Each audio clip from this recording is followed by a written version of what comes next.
नमस्कार सर, मेरा नाम राजू है। आज का टॉपिक है हाई रिटर्न म्यूचुअल फंड में इन्वेस्ट किया तो कहीं वो ट्रैप तो नहीं है, जाल में तो नहीं फंस जाएंगे। हाई रिटर्न देखा और ज़्यादातर लोग हाई रिटर्न देख के ही इन्वेस्ट कर देते हैं।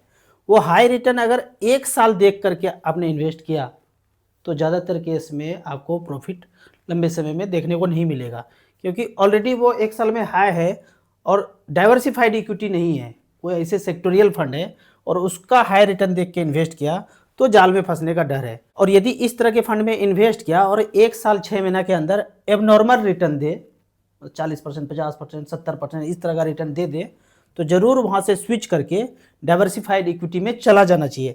एग्जाम्पल के तौर पे अभी देख लेते हैं हाई रिटर्न फंड कौन कौन सा मार्केट में अवेलेबल है। StarSIP.in पे आप जाएंगे तो ऑल इक्विटी हमने सेलेक्ट किया है। पिछले 1 साल में अगर देखा जाए तो Aditya Birla international equity fund 1 साल में, पिछले 1 साल में अभी से 1 साल 26% का रिटर्न दिया है। 10 लाख लगाया तो 12 लाख रुपए किसी का हुआ, 1 लाख लगाया तो 1,26,000 हो गया। Nippon India Japan equity AUM देख लीजिए 290 करोड़, 5,000 करोड़ से नीचे है तो नहीं लगाना है, मैं हमेशा बोलते रहता हूँ। ऊपर में देखेंगे 266 करोड़, यहाँ पे 10 लाख रुपया या 1 लाख रुपया वन टाइम लगाया तो इसने रिटर्न दिया है 19,10,01। अब इतना रिटर्न देख करके 1 साल का रिटर्न देख करके लोग इन्वेस्ट कर देते हैं। HDFC ट्रांसपोर्टेशन फंड, इसमें देखेंगे तो 1600 करोड़ का AUM है, इसने रिटर्न दिया है 18,71। तो इस तरह का डाइवर्सिफाइड इक्विटी मतलब large cap, mid cap, small cap, इस तरह का फंड नहीं है, मल्टी कैप, फ्लेक्सी कैप। ये अगर इंटरनेशनल फंड हो गया, कोई सेक्टोरियल फंड हो गया, कोई डिफेंस का फंड हो गया, ऑटो सेक्टर हो गया, कुछ भी सेक्टोरियल हो गया और AUM बहुत कम है तो वैसे फंड से बचना चाहिए। अगर आपको रिटर्न देखना भी है तो 10 साल, 15 साल, 5 साल इसका एवरेज रिटर्न देखना है। अगर वो टॉप पे है और AUM ज़्यादा है तो उस फंड को आपको सिलेक्शन करना है। ज़्यादातर लोगों के साथ यही होता है, जब पहली बार म्यूचुअल फंड में इन्वेस्ट करते हैं ना तो 1 साल का रिटर्न देखते हैं, मतलब 1 साल में रिटर्न देखा 30% रिटर्न हुआ, इसका मतलब 1 साल के बाद मुझे 30% मिल जाएगा।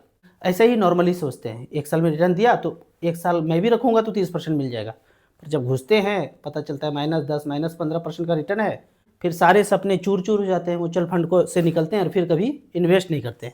मैंने जब पहली बार इन्वेस्ट किया था तो रिटर्न नहीं देखा था, परसेंटेज नहीं देखा था, किस फंड ने सबसे ज़्यादा वेल्थ बनाया वो देखा था। इसमें जब मैंने इन्वेस्ट किया था तो 15 साल पहले स्मॉल कैप तो होता नहीं था, मिड कैप था। मिड कैप कैटेगरी में रिसर्च कैसे किया, सिंस इंसेप्शन लिया, यहाँ पे AUM वाइज तो था ही AUM, लेकिन वर्थ वाइज सेलेक्ट किया कि किसने सबसे ज़्यादा पैसा बनाया। तो यहाँ पे देखते हैं निपॉन इंडिया ग्रोथ फंड उस समय भी आया था। दूसरे नंबर पे मुझे शायद याद है कि फ्रैंकलिन था। तो पहले नंबर पे था निपॉन इंडिया मिड कैप, इसने 22% का रिटर्न, 20-22% का रिटर्न उस समय भी दिखाया था। तो इस हिसाब से हमने सेलेक्ट किया था, परसेंटेज नहीं देखा था कि सबसे ज़्यादा परसेंटेज किसने दी। अगर यहाँ पे रिटर्न परसेंटेज चेक करते हैं, इसको टच किया तो सिंस इंसेप्शन में आप देखेंगे हिलियस मिड कैप 45% का रिटर्न दिखा रहे हैं, लेकिन ये शुरुआत कब से हुआ है, अभी हुआ है। लेकिन ज़्यादातर इन्वेस्टर को लगेगा कि ये चेक नहीं करते हैं, इंसेप्शन डेट चेक नहीं करते हैं, जस्ट परसेंटेज देखा। और करने वाले भी जो वेबसाइट पे दिखाते हैं ये दिखाते हैं कब से ये शुरू हुआ, वो वहाँ पे एकदम फ्रंट पेज पे नहीं है जिस तरह की डेट यहाँ पे है। यूनियन मिड कैप 2020 से शुरू हुआ, अभी ये आपको 31% का रिटर्न दिखा रहे हैं, लेकिन इस तरह का रिटर्न हमेशा बना रहे ये पॉसिबल नहीं है। AUM भी देखेंगे 1500 करोड़, 347 करोड़। तो ऐसे करके परसेंटेज पे ना जा करके आपको लॉन्ग टर्म का परफॉर्मेंस देखना है, 5 साल, 10 साल, 15 साल का, और AUM ज़्यादा हो 5,000 करोड़ से ऊपर वो चेक करना है। अब यहाँ पे कुछ कमेंट्स को लेते हैं।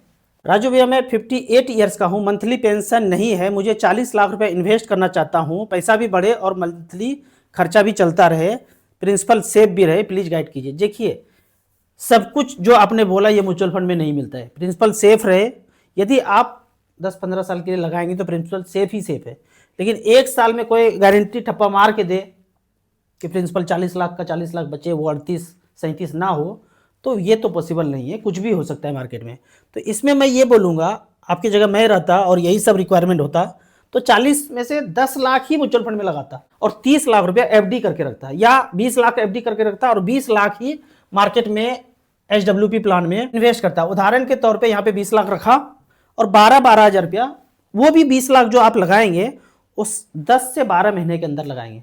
मतलब 5-5 लाख करके 4 फंड में लगाएंगे 20 लाख, वो 5 लाख भी जो एक फंड में लगाएंगे वो 10 महीने में डाइवर्सिफाइड करके लगाएंगे, टाइम डाइवर्सिफाइड करके 50-50 हज़ार रुपया करके 10 महीने में लगाएंगे, और 10 महीने के बाद जब पैसा लगा देंगे उसके बाद HWP ऑप्ट करेंगे। उदाहरण के तौर पे फंड है SBI equity hybrid, ICICI equity and debt, HDFC hybrid equity. एक फंड है ICICI का और वो है ICICI मल्टी एसेट फंड। ये 4 फंड मैं आपके जगह होता तो सेलेक्ट करता। उदाहरण के तौर पे 20 लाख रुपया 10 साल पहले यहाँ पे लगाया और 12,000 रुपये पर मंथ लेना शुरू किया, तो टोटल पेंशन विड्रॉ कर लिया 14,40,000 10 साल में, और आज बैलेंस भी बचा है 51 लाख। इतना हो जाएगा, आगे भी कोई गारंटी नहीं है। इससे मिलता जुलता 15% ना होके 10, 11, 12 भी मिले तो भी आपका प्रिंसिपल थोड़ा थोड़ा बढ़ता रहेगा, और ये तो आप 12-12 हज़ार रुपया करके ले ही रहे हैं। अगले कमेंट्स की तरफ चलते हैं। स्टार SIP ऐप में लोन का ऑप्शन भी रख दिया जाए, जब जरूरत पड़े लोन ले सकूं। अभी तो ये फीचर अवेलेबल नहीं है, कोशिश करूंगा स्टार SIP के मेन्यू में लोन, हालांकि मैं लोन के लिए हमेशा मना करता हूं, लेकिन एक्सट्रीम कंडीशन, अगर मार्केट 15-20% डाउन हो और आपको पैसे का ज़रूरत हो, उस समय ही एक स्थिति ऐसा बनता है कि लोन लेना चाहिए, नहीं तो रिडीम करके। अभी जो मार्केट का स्थिति है, इस हाल में भी आपको अगर 10-15 साल से करते आ रहे हैं, पैसा रिडीम करके ही आपको यूज करना चाहिए। लोन एक्सट्रीम कंडीशन में ही लेना है। ये जो आपने सजेशन दिया है, कोशिश करेंगे वेबसाइट पे ऐड करने के लिए।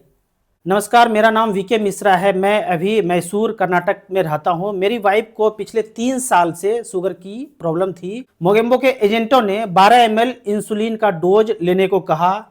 इससे उनकी तबीयत और ज़्यादा खराब होने लगी। अमित जी के बताए हुए डाइट प्लान को सिर्फ 15 दिन तक एग्जैक्टली फॉलो करने से ही शुगर लेवल पहले 295 था और वो 155 पे आ गया। आपको और अमित जी, रमा जी को, पूरी टीम को बहुत बहुत धन्यवाद। इस तरह का प्रॉब्लम ना वो जाल फंसाया है मोगेम्बो ने। नॉर्मली शुगर BP होता है 250 याद कर लीजिए, लेकिन माफिया ने उसको पहले 200 किया। जैसे 200 किया, एक 210 220 वाला पेशेंट बन गया। फिर किया 180, फिर किया 140, 150, 130, 120। अब मैं चेक करने जिस दिन जाऊं 130, 140 कुछ भी आऊं, मुझे पकड़ा दिया जाएगा टेबलेट, आप तो शुगर पेशेंट हो। हमने आज तक शुगर पेशेंट बने नहीं, क्यों? क्योंकि हमने टेस्ट नहीं कराया। तो इस तरह के जाल में सिर्फ शुगर ही नहीं, इंसुलिन नहीं, किसी भी तरह का प्रॉब्लम हो तो एक बार अमित जी को, डिस्क्रिप्शन में नंबर है, इस नंबर पे जाके कांटेक्ट करना है 8617356997।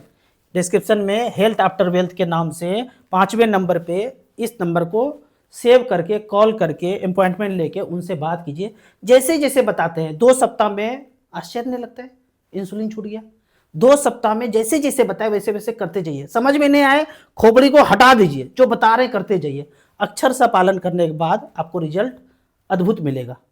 अगले कमेंट्स को यहाँ पे देखते हैं। मेरा पोर्टफोलियो रिव्यू कर दीजिए। SBI small cap 3000, SBI contra fund 3000, SBI mid cap 2000, Nippon small cap 5000, Motilal Oswal mid cap 4000, HDFC mid cap, quant small cap, Canara Robeco small cap, SBI 250 index भी लिए हैं, very good. Parag Parikh flexi cap. Total SIP 35,000 चल रहा है। Review the portfolio बेहतरीन है, अच्छा कर रहे हैं। थोड़ा थोड़ा गिरावट जब भी आए डरना बिल्कुल भी नहीं है, टॉपअप करते रहिए। सारे फंड आपके अच्छे हैं।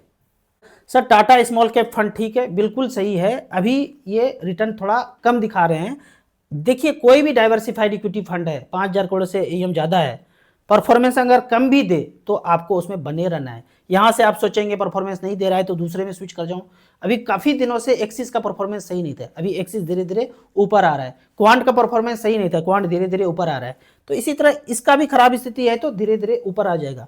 फंड 1 क्वार्टर 2 क्वार्टर परफॉर्म नहीं किया तो अगले जगह स्विच कर जाएंगे। जहाँ स्विच करेंगे वो परफॉर्म ना करे तो इस तरह से करके आपको इसमें कंटिन्यू बने रहना है। भैया मुझे HWP प्लान बताओ, सिक्योर, गारंटी, रिटर्न आई है 5 लाख 50 लाख रुपए तक जाना है और कितना टाइम लग जाएगा? भाई 5 लाख से 50 लाख सेफ सिक्योर ये सब में जाना है तो म्यूचुअल फंड रास्ता नहीं है। सेफ सिक्योर इस सेंस में तो है, कोई भाग नहीं जाएगा, डूब नहीं जाएगा, हेरा नहीं जाएगा कहीं पे, जैसे चिट फंड वगैरह में हो जाता है। यहाँ भी कुछ हो सकता है लेकिन वो आखिरी में आएगा। मोगेम्बो जो ये जाल फेंका है ना, तो ये जाल का नंबर लास्ट में आएगा। मार्केट में म्यूचुअल फंड का नंबर पहले किसी और चीज़ का आएगा। चेन सिस्टम बना, 10,000 20,000 50,000 रुपया आया, सीज हो गया, SIT बैठ गया, ये सब चालबाजी है। SIT मतलब अब कभी नहीं दूंगा, इसका नाम है SIT। कभी नहीं मिलेगा। सहारा के केस में पैसा भी है, इन्वेस्टर भी है, अब बैठ गया एसआईटी, लब बेटा कहाँ से लोगे, वो करेगा डिसीजन। वो कब करेगा? एसआईटी करने गठन करने वाला भी ऊपर गया, जितना इन्वेस्टर था वो भी ऊपर गया, मिलेगा कभी नहीं। तो आपके पास यदि 5 लाख रुपया है तो धीरे धीरे करके 10 महीने में पहले आप इन्वेस्ट कर दीजिए, और 50 लाख तक जाना है। एज अगर आपका कम है, रिस्क ले सकते हैं, तो स्मॉल कैप मिड कैप में ही सिलेक्ट कीजिए और उसमें इन्वेस्ट कीजिए। और उससे भी बेहतर हो कि 10-20 हज़ार का एसआईपी कर लीजिए। टारगेट आपका लंबा है, टाइम लगेगा, 10 साल 12 साल 15 साल इन्वेस्ट करेंगे तब जाके ये पूरा होगा। फिर आप एचडब्ल्यूपी जब हो जाए पैसा तब बात करेंगे एचडब्ल्यूपी के लिए। Raju ji, White Oak mid cap fund के बारे में बताएं। देखिए, आपने पहली बार अगर इस फंड में इन्वेस्ट किया है और बने हैं तो बने ही रहिए। नया नया फंड है, ठीक कर रहा है फंड, बने रहिए। अगला अगर आपको फंड लेना है तो SBI small cap, Nippon small cap, HDFC, Axis, इन सब फंड में डाइवर्सिफाइड स्मॉल कैप में जाना है। ये फंड भी अच्छा है, इसमें बने रहिए। धन्यवाद राजू सर, आप जागृति करके मोगेम्बो के चाल को फेल कर रहे हो। देखिए, चाल अगर जानना है ना तो बेहतरीन चाल क्या है, जितना भी चीज बिक रहा है धरती पे भारत देश में, पीवीआर बिक गया, मैक्स बिक गया, अपोलो बिक गया, हॉस्पिटल बिक गया, रेलवे बिक गया, एयरपोर्ट बिक गया, हाईवे बिक गया, जितना चीज बिका है वो कैसे बिका है ये देखो। एक समय में 100 सेंटीमीटर हुआ करता था, आज भी होता है, लेकिन कोई चालबाजी करके एक गांव में अमरीश पुरी बोले आज से 70 सेंटीमीटर इक्वल टू 1 मीटर, और लोग अनपढ़ गवार है, इनोसेंट पर्सन है, कौन विलेन से पंगा ले, छोड़ो, मानने लगा 70 सेंटीमीटर। अब मोगेम्बो के पास जाए तो अब इतना इतना मिलेगा, 70 सेंटीमीटर, पैसा 1 मीटर का लेंगे। फिर एक कानून बनाता है सीट 400 सीट लाके कि आज से 26 सेंटीमीटर, और लालच बढ़ा और कम कर दिया, फिर मान लिया लोग। फिर बोला आज से 11 सेंटीमीटर, और एक दिन बोला 0 कुछ भी नहीं, पैसा दोगे, दूंगा कुछ भी नहीं, पर्ची दूंगा खाली बस। तो कौन सा इसमें सही है? तो आप कहेंगे ये पहला वाला सही है, क्या बेवकूफ बना रही है। उसी तरह वो ब्रिटिश इंडिया एक्ट 1818 में बोलता है 10 रुपया कागज का टुकड़ा मैं दूंगा तो तुमसे 1 तोला लूंगा गोल्ड। पहले गोल्ड में ही खेलते थे हम लोग, बाबा दादा लोग। फिर बोलते हैं, जब सब आ जाता है तो बोलते हैं अब से 7 ग्राम। अब जब पर्ची लौटाओगे, जितना पर्ची बिखेर दिया, गोल्ड ले लिया, अब जब पर्ची लौटाओगे तो 7 ग्राम दूंगा। फिर एक्ट बनाता है 1940 में, बोलता है अब से 2.6 ग्राम दूंगा। फिर जब आजाद हो जाते हैं तो 1966 में बोलते हैं ये तीनों तो ऊपर का ईस्टइंडिया.com था, वह गुलाम थे, जैसे बोलेंगे वैसे करेंगे, गुलाम का क्या अधिकार। लेकिन अब बोलते हैं आजाद है, तो 66 में 10 रुपये इक्वल टू 1.1 ग्राम और डिविल्यूएट कैसे कर दिया। और लास्ट में मनमोहन जी बोलते हैं 0, मतलब अब छापने के लिए कुछ भी जरूरत नहीं है, तो छाप के किसी को भी कारपोरेट को दे रहे हैं और सब चीज को खरीद रहे हैं।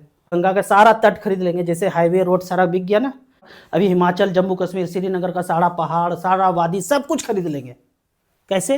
तो छाप करके उनको दिया, बोलता है अब ढोकला के लिए कुछ भी रखने की जरूरत नहीं है, तो छाप के देते जा रहे हैं। अब मैं पूछूं इसमें असली कौन सा है, इसमें असली कौन सा है, तो बोलेंगे ये वाला। तो इसमें असली कौन सा है? ये वाला। यानी कि 10 रुपया लौटाऊंगा तो हमें क्या देना चाहिए कायदे से, जो लिया था शुरू में। 1966 तक क्या देते थे, डिविल्यूएट करने के बाद भी 1.1 ग्राम। 0 का मतलब क्या समझ में आता है? तो गहराई से इस पेज को डिस्कस कीजिए। मैं हट जाता हूं, स्क्रीनशॉट ले लीजिए, प्रिंट आउट निकाल लीजिए, कितना भी लोन लिए हैं बैंक से, टैंक से, पूछिए इसमें असली कौन सा है, हम देने के लिए तैयार हैं, सब देने के लिए तैयार है। पहले असली तो बता दो कौन सा है। अगर 0 है तो फिर कुछ नहीं चाहिए, फिर से छाप लो। और इसमें से कुछ है तो जेब से 10 रुपया निकाल के दो, तो इतना दो, ये वाला सही तो इतना दो, ये वाला सही तो इतना दो, ये वाला सही तो इतना दो। चटिया मल्ला पगला दीवाना, इतनी सी बात ना जाना, ये जानो षड्यंत्र को भंडा फोड़ करो। लास्ट कमेंट को देखते हैं। निपॉन इंडिया स्मॉल कैप में 2000, एक्सिस स्मॉल कैप में 2000, पराग पारिक में 2000, एचडीएफसी मिड कैप 1500, टोटल 7500 का मंथली एसआईपी चल रहा है जनवरी 2024 से। 1 करोड़ कब तक पूरा होगा? एकदम 18 से 20 साल तक बने रहिए। अच्छा फंड सेलेक्ट किया है। बीच बीच में मार्केट गिरे, ज़्यादा डरें तो थोड़ा थोड़ा पैसा 10,000 15,000 अकाउंट में हो तो री इन्वेस्ट करते रहिए, टॉपअप करते रहिए। आपको इसी तरह या उसी तरह मच फंड के बारे में और कुछ जानना है, इन्वेस्टमेंट के बारे में जानना है, तो इस नंबर पर मुझे व्हाट्सअप कर सकते हैं। अभी तक म्यूचुअल फंड में शुरुआत नहीं किए हैं तो 500 रुपये per month SBI small cap से शुरू कीजिए। आपको याद दिला दूं, मैं एक AMFI registered mutual fund distributor हूं। आप इसी तरह से कमेंट सेक्शन में क्वेश्चन पूछते रहिए। वीडियो अच्छा लगता है तो लाइक एंड शेयर जरूर करें। Thank you so much.